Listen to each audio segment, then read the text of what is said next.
कितनी तैयारी करने के बाद यूपीएससी का प्रीलिम्स हमें देना चाहिए? देखो भाई, एक वो एडवाइस होती है जो कोचिंग सेंटर्स देते हैं, वो तो 7-8 महीने तैयारी करवा के भी तुम्हें भेज देंगे।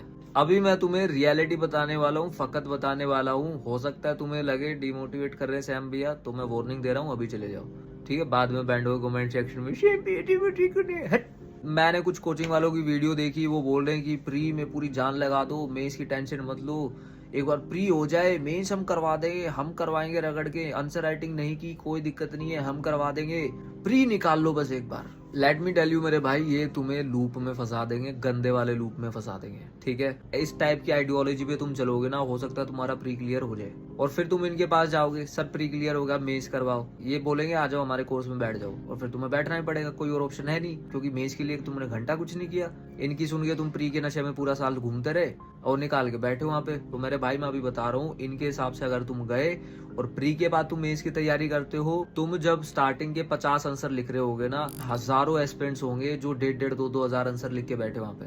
और मेंस के आंसर ना मोटिवेशन से नहीं बनते, मेंस के आंसर तुम्हारी शेरो शायरी से नहीं बनते, उसके लिए चाहिए होता है कंटेंट, उसके लिए चाहिए होता है एक्सपीरियंस, कि तुम क्या लिखने वाले हो, कैसे लिखने वाले हो, क्या तुम्हारा टेम्पलेट है, कैसे इंट्रोडक्शंस हैं, कैसे डायग्राम्स हैं, कैसे तुम अपने आंसर को प्रेजेंट कर रहे हो। सबसे ज्यादा जरूरी बात, क्या कंटेंट तुम लिख रहे हो प्रायोरिटी के साथ। जो तुम उन 3 महीने में तैयारी करोगे ना प्री के बाद, वो तैयारी दुनिया भर के बच्चे कई सालों पहले कर चुके हैं जो तुम्हारे साथ मेंस में बैठेंगे। 2-3 हजार बच्चे तो ऐसे होते हैं हर साल जो ऑलरेडी क्लियर कर चुके हैं एग्जाम। ठीक है, तुम उस टाइम 3 महीने में सीखोगे कि मेंस में 500 नंबर कैसे लाने हैं। वो चीज हजारों बच्चे ऑलरेडी सीख चुके हैं। वो हजारों बच्चे ना अब उन 3 महीने में सीख रहे होते हैं कि मेंस में जो हम 100 नंबर अब एक्स्ट्रा ला सकते हैं ना, वो कैसे लाने हैं। तुम ऐसे लिख रहे होगे, उनके ऐसे बने हुए हैं, वो नहीं लिख रहे ऐसे। तुम GS4 की आंसर राइटिंग कर रहे होगे, वो कर चुके हैं, उनका तगड़ा है GS4 में ऑलरेडी 120-140 स्कोर मार चुके हैं वो। उन 3 महीने में वो उन चीजों पे काम कर रहे होते हैं जो उनकी वीक थी,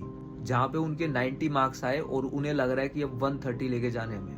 मतलब तुम 90 की रेस में लगे हुए हो और वो 90 से 130 की रेस में लगे हुए हैं। देखो भाई, मोटिवेशन ये जरूरी होता है, ठीक है, आई अंडरस्टैंड, बट एक्सपीरियंस नाम की भी कुछ चीज होती है। मैं तुम्हें डिमोटिवेट नहीं कर रहा मेरे भाई, मैं तुम्हें बस यूं बोल रहा हूँ, बच्चे ना गंदे लूप में फंस जाते हैं। यूपीएससी के जो ऐसे धंधे वाले टीचर्स है ना, उनकी बात सुनते हैं और गंदे लूप में फंस जाते हैं। फिर तो प्री भी तुमने भसड़बाजी में दिया, जल्दबाजी में, ठीक है, मेंस भी तुमने जल्दबाजी में कुछ ना कुछ करके देते गए।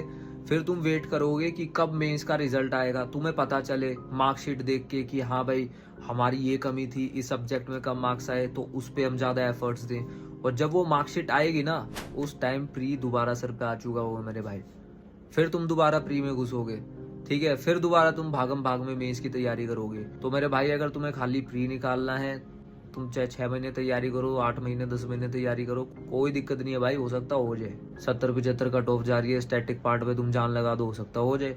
लेकिन भाई, अगर तुम यहाँ तैयारी कर रहे हो कि तुम्हें कोई ढंग की रैंक मिले, IAS IPS कुछ बनना चाह रहे हो, ठीक है, तो भाई तुम्हें मेंस के हिसाब से जाना पड़ेगा आगे। सिंपली मैं बताऊं, जब तक तुम मेंस के एटलीस्ट 400-500 आंसर्स नहीं लिख लेते, प्रीलिम्स देने मत जाओ। अपना टाइम खराब करोगे, साल खराब करोगे, दोबारा फिर घूम के उसी लूप में फंस जाओगे। ठीक है, बाकी तुम्हें अगर देखने के लिए जाना है कि नहीं भैया एक बार माहौल देख लेते हैं, हो ना हो क्लियर चल जाएगा, तो भाई चले जाओ, उसमें तुम्हें क्या ही बोलूं। ठीक है, बहुत सारे लोग होते हैं जो एक्सपीरियंस के लिए जाते हैं, लेकिन भाई जैसी तुम्हारी मर्जी, मेरे हिसाब से तो एटलीस्ट 400-500 आंसर लिखो, तब जाओ तुम प्री में, ताकि प्री के बाद तुम जब मेंस की तैयारी करो तो इतना तो कॉन्फिडेंस हो कि हाँ भाई कुछ तो किया हो हमने। ठीक है, एकदम निब्बो की तरह नहीं बैठ रहे यहाँ पे। मैं फिर से बोल रहा हूँ, मेंस में तुम्हारे मास्टरों की मोटिवेशन नहीं चलती, उधर कंटेंट चाहिए होता है, ठीक है, उधर एक्सपीरियंस चाहिए होता है।